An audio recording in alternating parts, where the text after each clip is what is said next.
आपलं शहर आता स्मार्ट होत आहे। मग तुम्ही कधी स्मार्ट होताय? स्मार्ट न्यूजचे यूट्यूब चॅनल सबस्क्राइब करा, स्मार्ट बना। नोटिफिकेशनसाठी बेल आयकॉनवर क्लिक करा।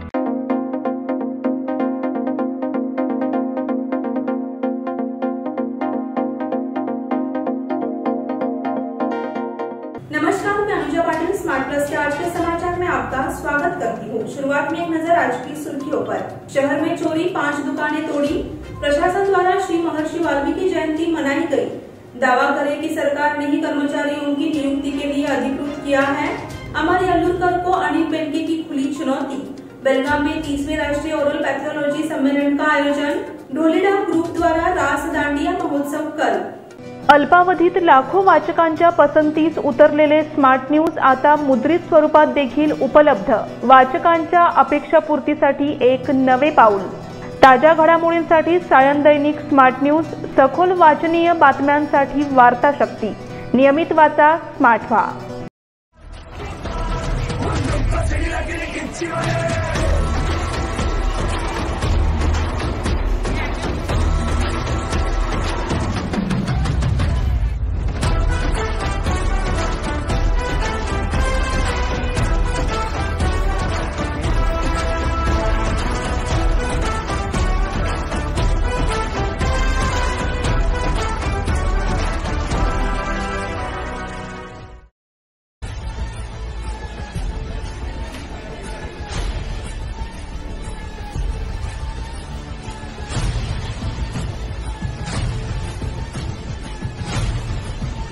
और अब समाचार विस्तार से।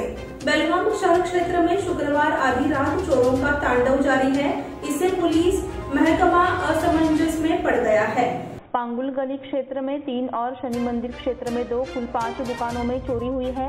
भिंडी बाजार पुलिस स्टेशन क्षेत्राधिकारी में बाजार क्षेत्र में न्यू लाइफ मेडिकल, संस्कार सर्च और सिद्धेश्वर ट्रेडर्स नामक 3 दुकानों और शेरी गली में पद्मावती चेंबर, अशोक स्टोर और शनि मंदिर के पास एक दुकान में लाखों की चोरी हुई है। अंततः नगर के व्यापारियों में दहशत है। कुछ दुकानों में लगे सीसीटीवी में चोरों की फुटेज कैद हो गई है, इसलिए जल्द ही उनकी तलाश की जाएगी, यह विश्वास व्यक्त किया गया है। प्रशासन द्वारा श्री महर्षि वाल्मीकि जयंती मनाई गई। जिला प्रशासन, जिला पंचायत, नगर निगम एवं जिला कल्याण विभाग के सहयोग से आज शनिवार को श्री महर्षि वाल्मीकि जयंती धूमधाम के साथ मनाई गई। आज सुबह शहर के कुमार गंधर्व रंग मंदिर में श्री महर्षि वाल्मीकि जयंती कार्यक्रम का आयोजन किया गया।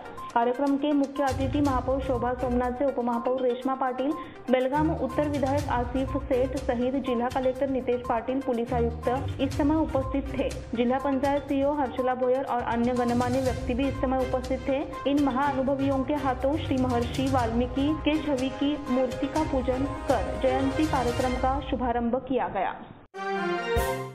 दावा करें कि सरकार ने ही कर्मचारियों की नियुक्ति के लिए अधिकृत किया है। नगर पालिका में उन 138 कर्मियों के संबंध में प्रस्ताव को सरकार की ओर से वर्तमान नगर पालिका अधिकारी वर्ग ने मंजूरी दे दी है। सरकार ने ठेकेदार को अधिक कर्मचारियों को काम पर रखने की अनुमति देने का प्रयास किया है, इसलिए इस संदर्भ में भ्रष्टाचार का मुद्दा उठाकर भ्रम पैदा करने की कोशिश की जा रही है। अगर ऐसा है तो इसकी जाँच होनी चाहिए। बेलगाम दक्षिण के विधायक अभय पाटिल ने यह चुनौती दी है। इस संबंध में शनिवार को संवाददाता सम्मेलन में उन्होंने कहा कि नगर विकास विभाग ने नगर निगम में 138 संविदा कर्मियों को रखने की अनुमति दे दी है, इसलिए उनका वेतन भी सरकार की ओर से दिया जाएगा, लेकिन ठेकेदारों को उक्त अनुमति देने की जिम्मेदारी नगर आयुक्त की है। इसलिए उन्होंने कहा कि इस संबंध में भ्रष्टाचार के आरोप निराधार हो गए हैं। अमर यल्लुरकर को अनिल बेनके की खुली चुनौती। पूर्व नगर सेवक अमर यल्लुरकर ने अनिल बेनके पर कुछ आरोप लगाए हैं और पूछा है कि उन्होंने मराठा समुदाय के लिए क्या किया है। इस पृष्ठभूमि में पूर्व एमएलए अनिल बेनके ने पत्रकारों से बात करते हुए कहा कि उन्होंने क्षत्रिय मराठा परिषद के माध्यम से समाज के लिए व्यापक काम किया है। उन्होंने अमर यल्लुरकर को इसमें अपनी संलिप्तता बताने की खुली चुनौती दी है। उन्होंने पूछा कि क्या अमर वेलकर, जो एक वकील है, इस अदालत के मामले में कम से कम एक बार पेश हुए हैं जब क्षत्रिय मराठा परिषद की सीट पर न्यायिक विवाद के कारण चुनाव लड़ा गया था, या क्या उन्होंने क्षत्रिय मराठा समाज के कार्यक्रम के लिए कोई वित्तीय योगदान दिया था। तो अब ऐसा लग रहा है कि इस चर्चा में विवाद और गंभीर हो गया है। बेलगाम में 30वें राष्ट्रीय ओरल पैथोलॉजी सम्मेलन का आयोजन। यहाँ के शिक्षण संस्थान विश्वनाथ कट्टी डेंटल कॉलेज की ओर से 3 से 5 नवंबर तक 30वीं राष्ट्रीय ओरल पैथोलॉजी कॉन्फ्रेंस का आयोजन किया गया है। इसका उद्घाटन प्रदेश के चिकित्सा शिक्षा मंत्री डॉक्टर कॉलेज की प्रिंसिपल डॉक्टर अलका काले ने प्रेस कॉन्फ्रेंस में बताया कि 3 तारीख को शरण प्रकाश पाटिल द्वारा आयोजित किया जाएगा। इस संबंध में उन्होंने कहा कि वर्तमान में हर जगह ओरल कैंसर की दर बढ़ रही है। कई कारणों से ओरल हेल्थ की अनदेखी हो रही है और कई उपाय करने को लेकर राष्ट्रीय सम्मेलन में चर्चा होगी। सीमा हल्लीकेरी मठ, डॉक्टर पुन्ना अंगड़ी एवं अन्य सदस्य इस समय मौजूद थे। धोलीडा ग्रुप द्वारा रास दांडिया महोत्सव कल। नवरात्रि उत्सव में महत्वपूर्ण माने जाने वाले रास दांडिया कार्यक्रम का समारोह रविवार को है। इसका आयोजन 29 तारीख को शाम को शगुन गार्डन में किया गया है। हर साल यह कार्यक्रम शरद पूर्णिमा यानी कोजागिरी पूर्णिमा के अवसर पर आयोजित किया जाता है। इन रास दांडिया कार्यक्रमों में कई दिग्गज कला मंडलियां अपने आविष्कार पेश करेंगी और बेलगाम की एक स्थानीय स्टार्टअप ड्रम मंडली भी प्रस्तुति देगी। इस मौके पर कहा गया है कि गुजराती और स्थानीय कला संस्कृति का बेहतरीन संगम प्रस्तुत किया जाएगा।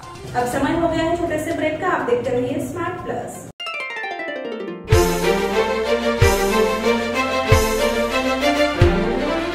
खुशियों के रंग और त्योहारों की साथ मन में चली आई है अनोखी बरसात।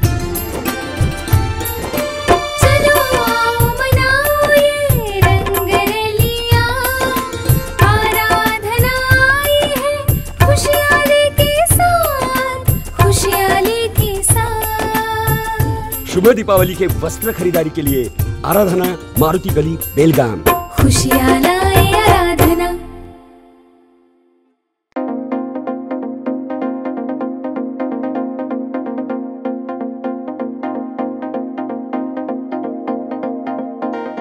ब्रेक के बाद फिर से आपका स्वागत। महाराष्ट्र में मराठा समुदाय के आरक्षण का मामला सुलझने के बाद जल्द ही महाराष्ट्र कर्नाटक मराठी लोग जो सीमावाद से क्रोधित है, वक्ताओं के सवाल पर व्यापक बैठक मराठा ने आश्वासन दिया कि इसे ले लिया जाएगा। इसलिए सामुदायिक कार्यकर्ता मनोज जरांगे पाटिल ने कहा कि वो महाराष्ट्र एकीकरण समिति के साथ है।